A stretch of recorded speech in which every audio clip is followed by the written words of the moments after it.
Oh my gosh. You know, well, I'm a chicken fry. Oh goodness. Yeah, he does.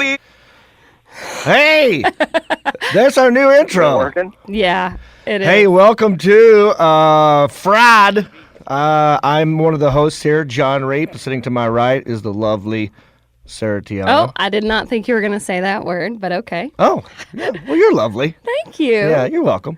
We're gonna pretend this is our first time doing this because, well, we've done a couple. This is our fake first time doing our podcast. We want this to be the first one you hear. Because we have a very special guest. And he couldn't call in, but this guy called in. We got another guy. Yeah, we got another guy. So Brad Paisley is on the line. Hi, Brad. Hi there. So, is this your first one of these? No. Well, it's the first one we're gonna air because we got you, but we've done like 5 that are like haven't come out yet. John is really good at talking. Yeah. Have you noticed? Yeah. This is our first one. Technically, this is the first one that's going to air, but we've recorded a bunch of other ones. And do you expect people to listen to this? I don't know what. Do you think people will listen to what? Like, well, yeah, we were hoping that we're hoping to listen to this one. What do you even call this?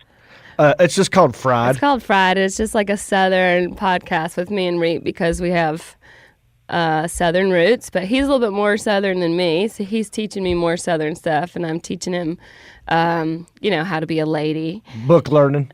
It comes out on Fridays. Comes out on Fridays, and this one is going to come out the Friday before our Netflix special airs. Right. Yep. Oh, great. Yeah, okay. Excited? I'm excited. Are you? I'm very excited. I saw a little preview of it somewhere. Yeah, it's called Brad Paisley's Comedy Rodeo. Yeah. When did that name come about? I love it.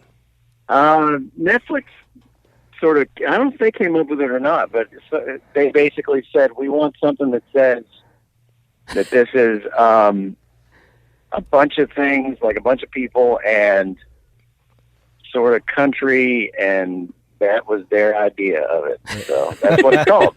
I love it. And it's 2 hours long. Is it really? Right? No, it's not. I don't think it's 2 hours. Oh, okay. I don't know where I saw hour, that. Isn't it? I have no idea. It's more like an hour. Okay. I think it's like a little over 60. Ah. I think. And then it feels like 2 hours. How much of John's set did you cut out of it? Almost all of it. Basically, we introduce Jon Reep. He comes up, and then we play a couple of chords from Riverbank, and then he says goodnight. Mm-hmm. Well, I like it. That's the best part of my set was when you were up there. Yeah, we just kept it to the laughs. Good. I mean, me and John have had the pleasure of working with you for 3 years. And let me just say, Bradley, it was so fun to watch the other comics just be completely in awe with you and how funny you are. I think Brad and I... Well, that's nice of you to say. Well, no, I think John and I have kind of taken it for granted that you're this really funny guy, and we don't really think of how... I mean, I feel like the country community knows that you're really funny because of the CMA awards, and because of a lot of funny songs. Funny songs, but I mean, I feel like you are really known for a lot. You're known for a lot of songs. Make people cry too. So right. How did this whole thing come about for you? Like, why did you want to even jump into the comedy world? I don't know. I kind of think. I think that it came about because I've always sort of enjoyed writing funny stuff the most. I mean, I like writing songs that are little sort of, I guess, 3-act comedy things that are, they have you got your first verse and then you hook it one way and your second verse and then a bridge. And it's all very much sort of script writing in some ways because the way the country music is so descriptive. And then growing up and performing, I learned that it's a lot more fun if the stuff between songs is funny and interesting. Like when you're talking, I quickly learned, there's buttons you can push as opposed to one of those performers that just kind of thinks, how you'll go to see a performer and they think they're interesting when they're talking between songs and they're not. Yes. Yes. You know what I'm saying? Oh, yeah. And it's always been fascinating to me that some people are good at the banter and some people aren't. And so I studied that quite a bit, and it was kind of a natural progression to say, let's try to do something where the banter is the largest portion of this, as opposed to just sort of a way between songs, and write things that sort of exist just to be that interesting thing, which is really what stand-up is. Mm-hmm. Well, I feel like, so many times in comedy, I've met a lot of musicians who are fascinated with stand-up and a lot of comics who are fascinated with music. And I feel like that's because we're all trying to get a harness on that time between, the time between songs for you and the time between jokes for us. And also, like, man, there are so many times when I've been doing stand-up where a joke doesn't work, and I'm like, I wish I just had a guitar and could go ring. Right. It's nice to have to that kind of cover it up. Which is a really fascinating thing, because in my line of work, you find yourself sort of thinking the opposite. Like, you're playing these songs and you're thinking, what am I going to do between these? Like, in between the songs is when they sort of pay attention. Right. It's sort of the different, it's different. It's sort of like that's when you can really score in music, because you really have, like, they're not expecting much between songs, but if you're giving them something really interesting between songs, then they really are, that's just gravy. Yeah. They're just like, and that's why that's such a fun challenge to be a part of any sort of stand-up thing like this. And I mean, I really think that people are ready for this collision a little more. When you think about the artists that, or when you think about the comedians that incorporate it, like Demetri Martin, he doesn't necessarily ever do songs, but he's got that guitar and that harmonica. Mm-hmm. And so it's just sort of like Stephen Wright jokes with guitar. And Stephen Wright does that too. Like, I've seen him grab a guitar and goof around. Yeah. And, and Steve Martin obviously was kind of the first to do that with an instrument, where the instrument became some sort of interesting, it's almost like watching two different acts at the same time. Like, you got a great banjo player just around, and you got a guy with an arrow through his head. Yeah. And I think that it's fascinating to me to think about what could happen. And we've experimented before where you guys came out to Hollywood Bowl and told jokes between songs and went out to a gig or two that way. In these large arenas, it's not going to take much for the audience to get to where they're not sort of wondering what's happening. Right. When they see comedians between, what I'm saying? Like, people have tried it. But if we really ever got there, like if this Netflix special caught on and people got to know me a little more like this, it'd be really fun to see if we can make comedy a little more of a part of my tour than it already is. Yeah, because I feel like that is the one hurdle that I've had when I'm promoting this special, is that they're like, oh, they're even giving Brad Paisley a Netflix special now. And I'm like, but do you know how funny Brad is? And they're like, no. And I'm like, well, then you just wait. Yeah. Like, that's exactly what this is really going to showcase, because I feel like your core audience watches the CMAs, but maybe they've never seen you in this capacity. And they certainly haven't seen myself and John and Nate and John Heffron and Mike, in the capacity where we're all singing a country together song. On stage in the very beginning. That was fun. Yeah. Hey, how did I saw a preview? I saw a little preview with David Hasselhoff. How's he involved? I'm curious. Oh, yeah. That. Yeah. Well, they wanted some sort of like intro, cold open piece, and so they said, wouldn't it'd be cool if you grabbed some sort of celebrity or somebody that has almost nothing to do with this, and see if they want to like come up with a skit. And so Hasselhoff is in my latest video, and I'd gotten to know him, and he's hilarious. He's willing to goof around and make fun of himself at all times. He reminds me in some ways of Shatner that way, where it's sort of like these guys are legends and people weep when they meet them and stuff. Right. And yet he's sort of like, you know, what can I do that'll make you laugh? Yeah. And so basically we did a skit that opens the special. It's kind of me trying to get to the event. Nice. And I don't have a ride, and so I need Uber or something.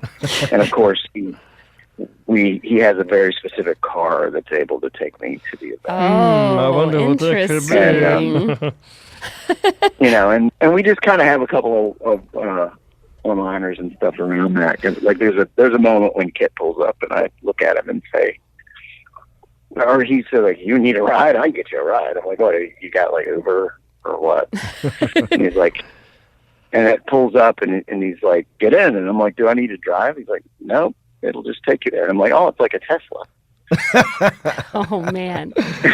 Well, I think that like that's another reason that I feel like comedy hasn't exactly like really pushed the limits in the country world, is because there's a lot of art. I feel like country artists in some ways, like maybe older, like a generation before us, are, you know, a little bit like athletes. Like they're not really able to take a joke on themselves. They're very serious. And you're one of the first people I ever met that was totally game with being made fun of. And you were going to strike back just as much. But I always really admired that about you. Do you feel like that's a new wave of things that's coming in country music, where people are, like, artists are more willing to make fun of themselves? I don't know. I mean, it depends. I mean, there are artists that doesn't work for. Mm-hmm. You know, like their imaging is so much a part of what people sort of spend their time trying to figure out when they get a record deal. They want to know, like, you know, do you wear a hat? Do you not wear a hat?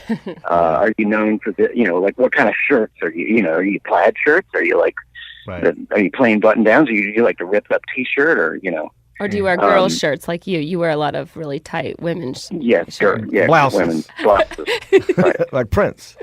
You know, and so, but imaging is, you know, are you a tough guy, and are you known for? And I don't know. I mean, you know, some athletes are, that is, as you both know, comedy's tough. Mm-hmm. It's one of the hardest things you can do. And one of the reasons why you don't see a lot of country singers doing it is that they don't want to look foolish, and maybe rightfully so, mm-hmm. because I've certainly done things that I regret, in the name of comedy. But they don't want to look foolish, and they don't want their fans to, like, they want to bust their bubble, their image, right. You know, that they've spent so long cultivating. But when you look at the sports world, like, one of the best examples of the way it can pay dividends to be willing to do this is Peyton. Yep. Because, right. You know, and I just got done filming an entire fall's worth of nationwide commercials with him. Mm-hmm. And I've never seen anything like his natural instincts and ability to make fun of himself. He, like, the whole premise of our commercials is him coaching me, thinking that he's an expert on music because he sings this, mm-hmm. because he sings this jingle. Like, he thinks he's really good. Oh, that's hilarious. And, you know, that's his persona in that. Yeah. And a lot of people would say, well, I don't want to come off like that. Right. I don't want to look foolish. I don't want to look dumb. I don't want to, you know. Yeah. And here he is, like, totally willing to do this and get up and host the ESPYs, and you know, and in that, I don't know if there's a new generation of country singers willing to sort of, because you got to be willing to look foolish. Yeah, you know? I think it just makes you more. It just makes you more likable. You know, if you open yourself up that way, people. It makes you more real. I think people like you more. Well, also, like, in comedy, we know that, like, like, you have to make fun of yourself before you can make fun of anybody else. But I also think that, like, but when I look at people like you and Peyton, I mean, 'cause, you know, I produced Peyton's bit on the roast, and I told him, I was like, you know, when they're going to be making jokes about you, if you like the joke, laugh. If you hate it, laugh harder. Right. Because the perception of you being able to take a joke is way more important than the jokes you're going to tell. which is kind of Yeah, how we rebuilt Bieber's image. Yeah, oh, exactly. Mm-hmm. And people look at you.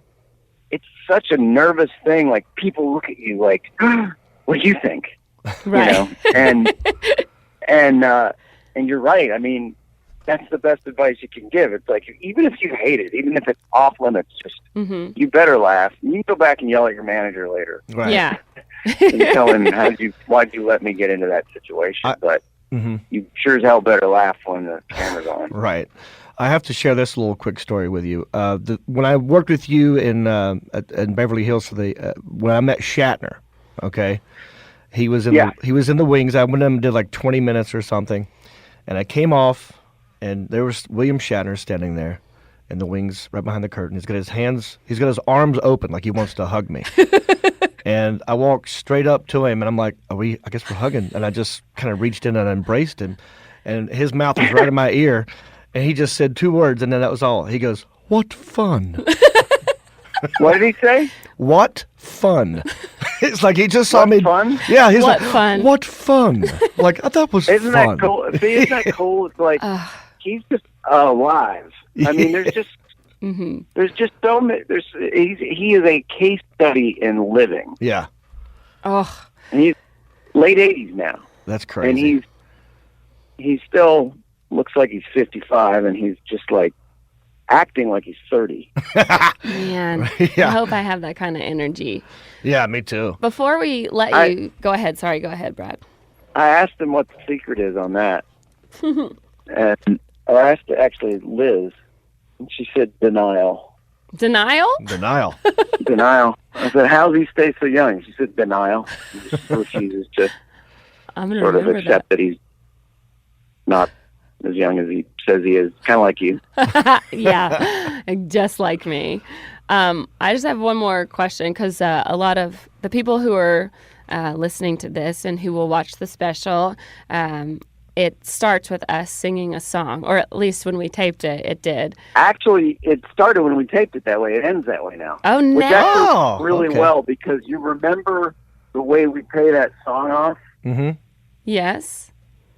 And remember what I said would be really cool? Yes. Right. That happened. Oh. We did it. Okay, with a certain, okay. Mm-hmm. Oh, so there's even With a certain legendary Yeah. country star. Yeah, Got it, shows got it. up. Yeah. So we have Oh, another good. cameo. Yeah, Really? there's another cameo in there. Yeah, she's at the end. So they Wow. stuck that. That was actually Netflix idea, which is a great idea. Nice. We stuck that whole song at the end of this thing. So my question is, do you want John and I to come and do that song with you at the CMAs this year? And, we don't have to be at the beginning. But not on, it probably won't be on camera, but you can totally do that. Okay. We'll just do it here in the studio and send it. We'll email it to you. You're not even going to put No, up that's great. a fake camera to make us feel like we're there? There's no film. That would be great. Wow. Hey, let me ask you this, because we've been doing this with our little podcast where we start off with a question and just sort of, so that way listeners get to know us or whatever. So the one we were going to do this episode was what's one of the craziest, weirdest, bizarre venues you've ever played? I just performed in Little Rock, Arkansas for the first time in a wrestling ring.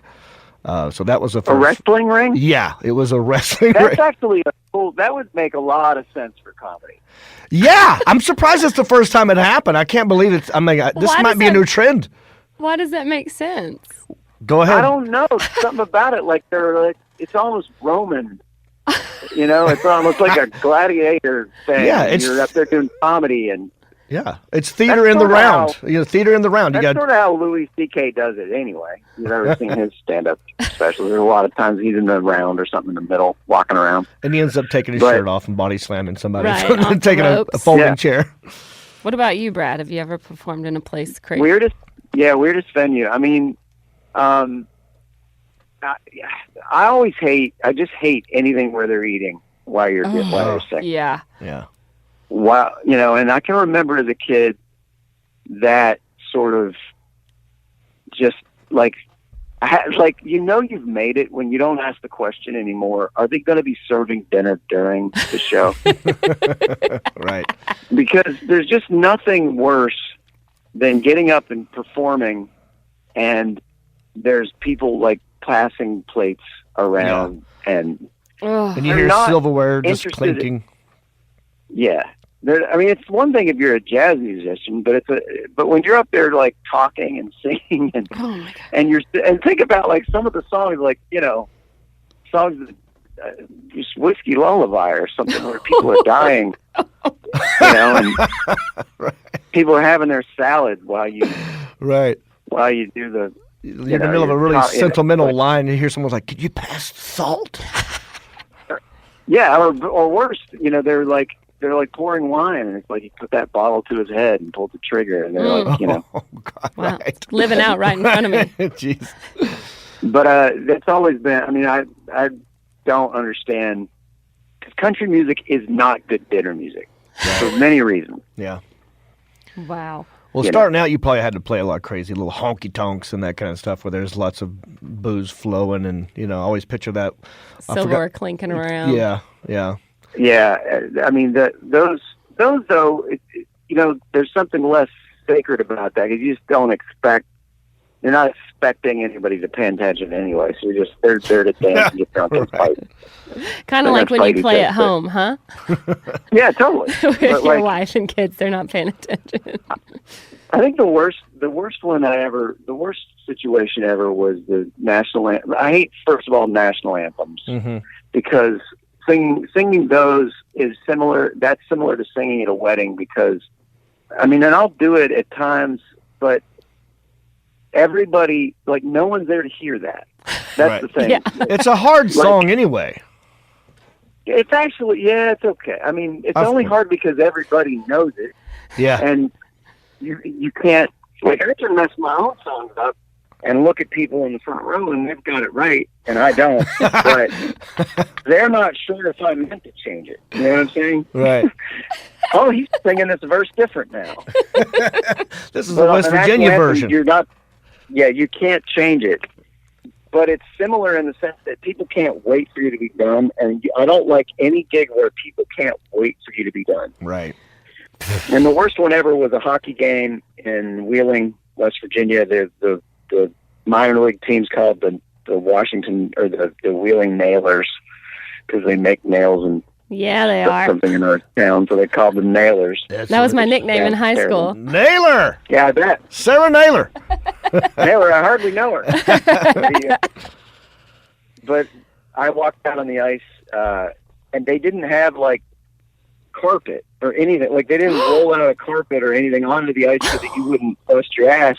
Uh-oh. And I walked out there in cowboy boots, sing the national anthem, and the spotlight hit the microphone in the dead center, like center court, and there was nobody there as the spotlight hit, until I slid in, like I was sliding into home plate, because I had just busted my butt and slid into it. Wait, is there video of this? I know. I need to see this. No, that was like 91.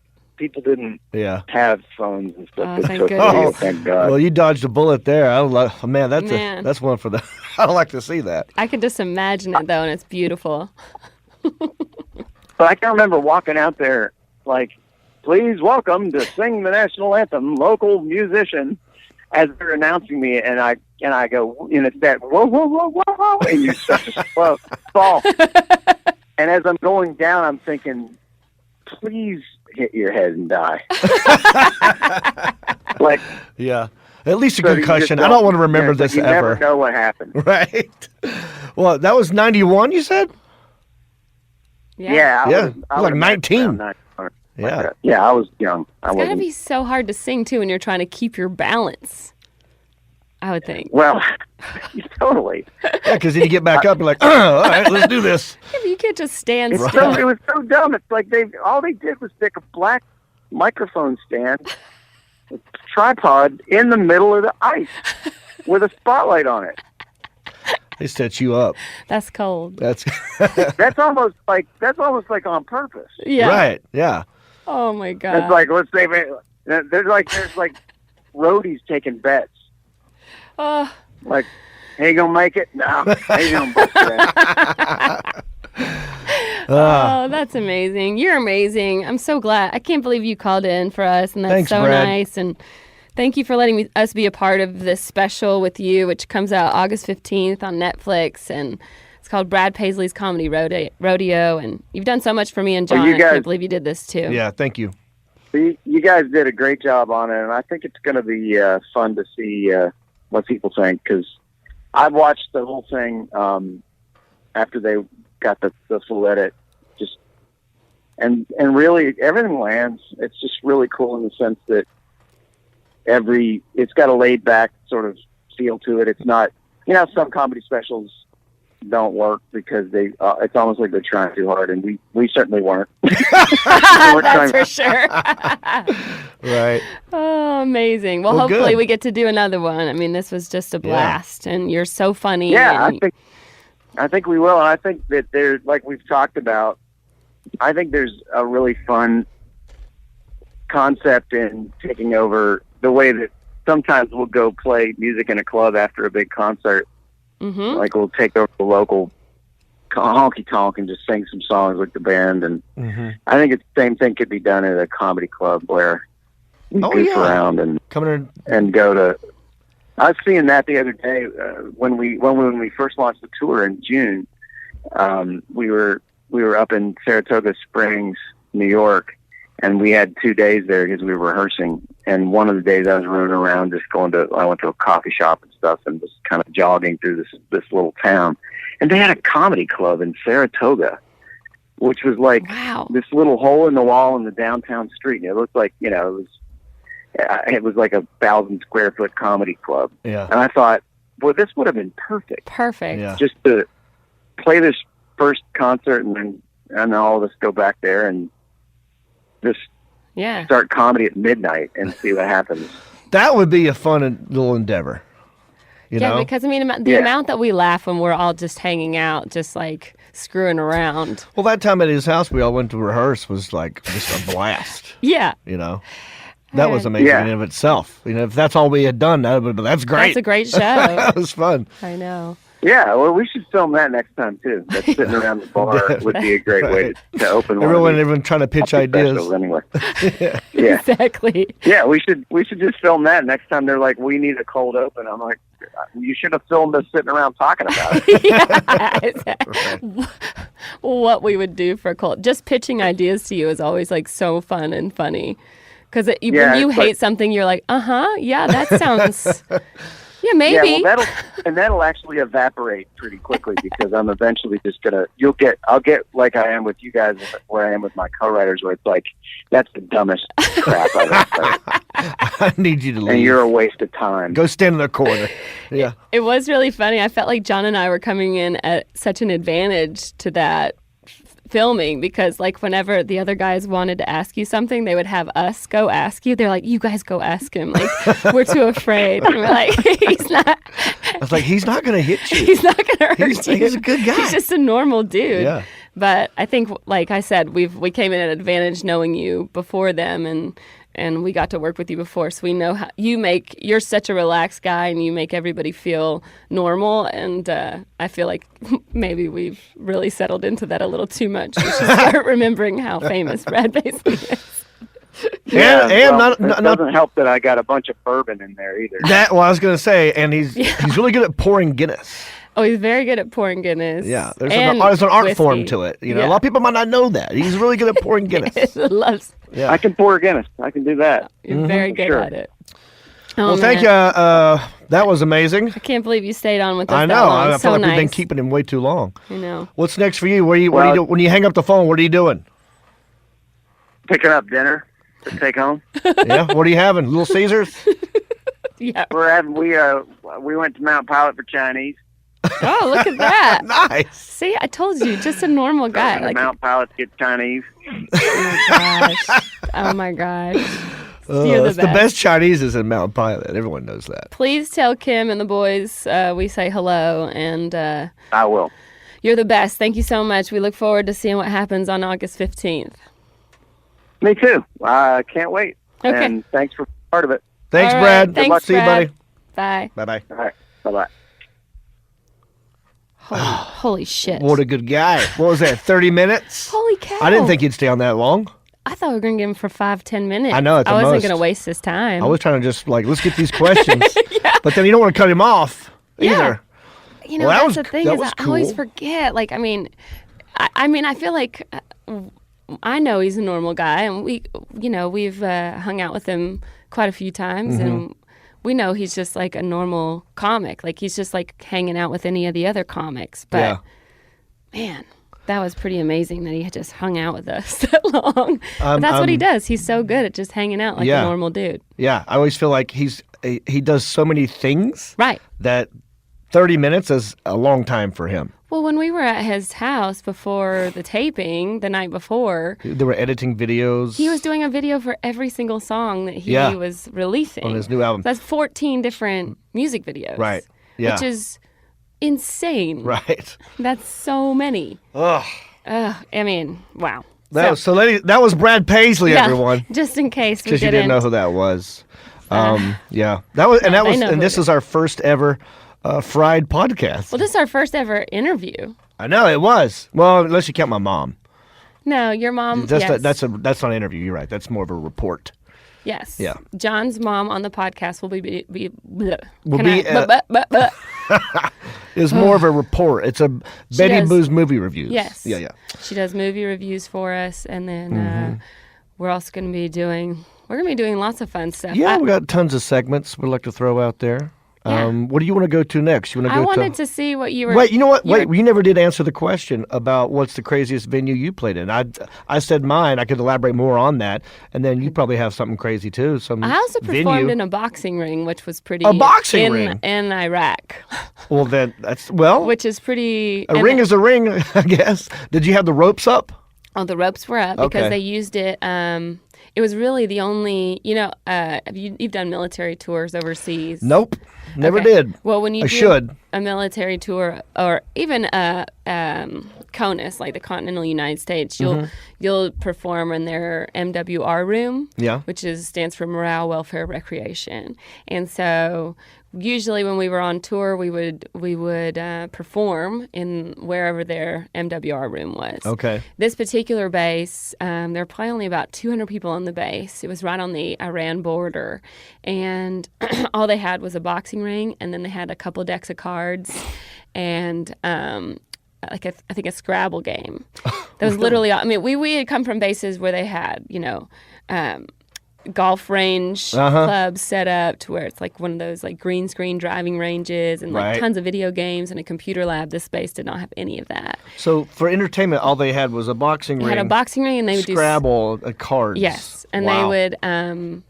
they would do scorpion fights in the boxing ring and they would like bet on them. Oh wow. And we were literally the biggest entertainment that they had their entire stay. Wow. And they brought all of their Humvees and tanks around the ring. Right. And they sat on top of them like a NASCAR race with like chairs. Wow. And then there were a bunch of chairs set up in front for like, the brass. That's cool. And we performed right there, performed on the back of the truck there. I was going to say, when he was talking about performing when dinner's served or lunch or whatever. Yeah, we have to battle that all the time. Which reminded me of a gig that you told me about one time in a lunchroom Oh yeah. where there was no one there. Right. They didn't know you were coming out. Yeah. It's like when you're a comedian and you would do these colleges, half the time you do a college, they forget that you're even coming. Yes. So colleges book entertainment because they get a certain budget every year. If they don't use that budget, they don't get that same budget the next year. Right. So they really don't have an incentive to go. They just have incentive to use the budget. Right. So really you're just there getting a paycheck, which helps them get that same money the next year for maybe a comedian they really want. Exactly.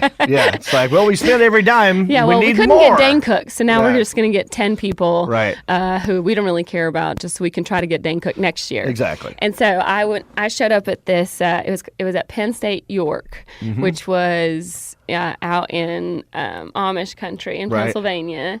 It was at noon in a lunchroom. Right. This sounds familiar. Yeah, I've done my fair share of these. I was opening up for a band. Oh. And I had to do, like an hour. And like everybody's coming in. Was the stage already set for the band? There was a stage set up, so I was Yeah. like performing in front of the band's drum kit Right. or whatever. And I mean, it's like people are talking the whole time, just like, ugh, it's so, whatever radio is on is very loud during our conversation. And I'm like, you know what? I just got to get through this because that's what I'm paid to do. Yeah, it's hell. But you told me once that you went to do this college, and the night before you had opened for Dwight Yoakam. Have we talked about this on the show? Oh, Dwight Yoakam. Yeah. You told me this story, and I tell this story to other comics when they are sad about a gig they just did. I go, let me tell you about this gig Jon Reep did. And I'll tell it for you. Go ahead. So the night before, Jon has opened up for Dwight Yoakam. He comes to do this gig at a college. Right. He shows up. He can't find the lady in charge. Finally finds her, and she goes, "Oh, that's right, the comedian. There's a microphone in the lunchroom. Just get out of the closet, plug it in. Just go. Do your hour, come back, and I'll give you your check." Right. It was okay. But then you showed up, and there were 3 kids in the lunchroom studying. And they're not even together. Yeah. Spread out. But you gathered them together. Yeah. I said, guys, I apologized to them.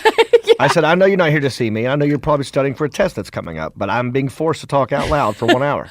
I have to do this. I have to do this. And if I understand if you want to leave. You may leave. I mean, and then they said, what? Oh, well, what is it? And then I said, well, come over here. I don't want to yell at you. And then I just got them all to sit at one table, and we sat down. But didn't you convince them to go underneath the I did. tables? At some point, I did, because I had a wireless mic. I didn't even need the microphone. I mean, the first 20 minutes was me just talking to them, like, what are you going to do for Christmas? I wasn't even doing an act. I was just talking to them. Yeah, why not? I mean, you don't have to do the act. You're just doing crowd work. You're getting paid to talk out loud. Yeah. They don't care about your... So I said, then we had fun with the wireless mic because it was a big cafeteria, and people would come in randomly to go to a soda machine or and I said, let's get on the table and pretend to be the machine that's talking to them. So I got on their table, and they'd walk up with a dollar bill, like, please insert $1 like that. And the speaker was like, the speakers were in the roof. So loud. It was like it's part of the, So I guess they kind of believed it we had fun with that. It was like a little hidden camera prank show for no reason. But that inspired me to always like think about the situation and just adapt. And I think as a comedian, you're constantly having to adapt to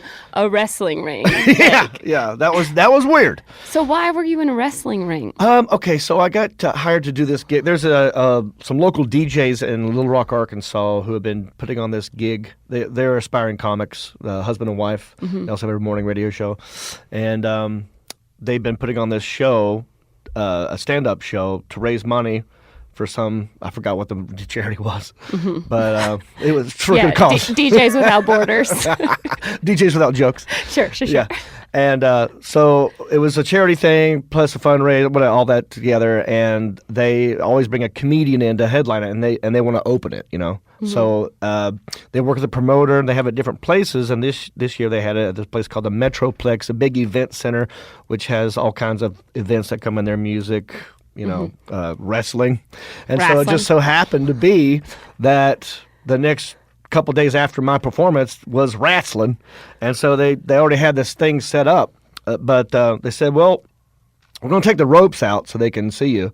So they took the ropes off the ring, but I'm standing in the ring doing jokes, and they had little cameras set up on each little corner so that when my back is turned, then the other crowd can at least see my face on the big screen that's above my head.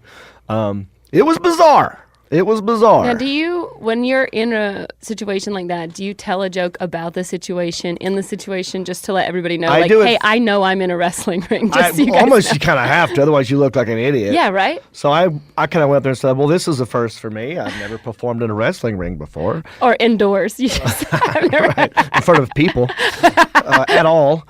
So I pretended to do like this little wrestling move a couple times. Every time I'd do a joke that would kill, I'd pretend that instead of dropping the mic or doing anything, I would run up against these fake ropes that are out there. And do you normally drop the mic when you do a joke?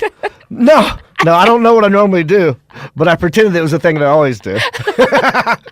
But it seemed to work. They liked it. I would have been like, this is the only ring I'm ever going to get. So it was weird because you'd see people like in that kind of environment. It's okay to get up and in the middle of a joke and go pee or randomly lean over and talk to your friend because it's set up for wrestling. And in wrestling, you're allowed to talk to your neighbors or your people around you or they weren't like you had to really get their attention for them to pay attention. Because the minute you turn your back on that side, this side Right. starts getting talky again. So you had to I literally had to walk around. It was weird. I felt like Chris Rock. He's always pacing, except I was just doing laps. Well, I would also say that performing with Brad at the Hollywood Bowl might be one of the other craziest places by far. Yeah. It's definitely the most We should have brought that up with him. iconic, legendary place that I've ever performed. We were only the 4th and 5th comedians ever on that stage. Is that right? Yeah. Oh, I love that. The other people who had been there were Eddie Murphy, Steve Martin, Eddie Okay. Murphy, and Eddie Izzard. No kidding. That's it. Wow. And I then like it was that. me and Jon Reep. Check that And off Brad the Pitt. list. Yeah. And literally the next Sorry, night, Louis C.K. the next night, Eddie Izzard was playing there. Oh, that's right. Mm-hmm. Oh, that's right. And I went to see him. And I went with my friend Michael Cox, who books The Yeah. Tonight Show. And at the time, he was booking Chelsea, which is why I knew him. Mm-hmm. I definitely would never have known him if he had always been booking The Tonight Show. I would have Right. never done that. And then we walked in. I just all day I was waiting. And we walked in to get our seats. And I said, oh, this is what it looks like from the audience perspective. Yeah. I've only ever been on stage at the Hollywood Bowl. I've never sat in the audience. Oh, this is where you guys Oh, have a different interesting. sort This of is- point of view out This is a here. different view. Yeah. Huh. Oh, he was like, you motherfucker. It's funny though. I remember not.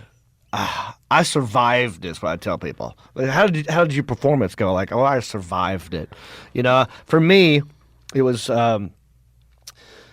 Well, it was my fault because I told Brad it'd be funny if I walked out there and pretended to be a roadie and test the mics and then just start doing my set as opposed to being introduced. Right. So when I walked out there wasn't like, ladies and gentlemen, a good friend of Brad Paisley, Right, please pay attention, comedian. clap your hands for Jon Reep. There was nothing like that, which would have helped. Did It he was- introduce you? No one introduced me. Oh. He he just introduced goes, me. He just goes, go ahead. And I go, Oh my God. So I walked out there. I walked up to the mic. I was like, test one, check one, check one. Kenny Chesney's not here. Chesney, wrong concert. I walk up to another mic, and I do another mic check, and then I go, can y'all hear me in the back? And they're like, yeah. I was like, cool, man. And then I just started talking. I just started getting into my set.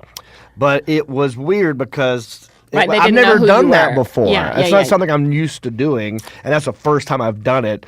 And that was at the Hollywood Bowl. Well, So yeah. it took a good 3 minutes to get everyone's attention. Go like, oh, okay, this guy's a stand-up. Well, we also we came out together at the very beginning. Yeah, in the and beginning told we came out everybody that we together. were going to be doing it. But then by the time I got back up there, nobody, yeah. it was 'cause totally dark and there's a whole new crowd. Right, it was full. See, when I went out, so we went out there together. Then Mickey Guyton came out. That's right. And then, so Brad introduced me. Right, and then you came out. And then I came by out, yourself. and it's still light outside. Right. And I was like, you know what? I'm just going to play to the people in the front because I Right. guarantee, it's 17,000 seats for people who haven't been there. And, and it's an amphitheater, so sound actually travels really well. As comedians will tell you that doing comedy outside It's horrible. in front of a band is usually horrible because the laughter just dissipates immediately. But this was different. It was like Yeah. it was all held in. It might as well have been indoors. Yeah. And so I walked out and I was like, I'm just going to play the people in front. I'm doing 5 minutes or whatever. Just while, so basically John and I were there as the bands were resetting. Right. So they're setting up Justin Moore behind me while I perform. Right. And then I was like, I just remember the second joke I told was, my dad's a really tough guy. He fought during the Vietnam War. Mm-hmm. And the joke is mostly in bars with his friends because he Right. did not go. Yeah. And I said, my dad's a really tough guy because he fought during the Vietnam War. Everyone applauded. Right.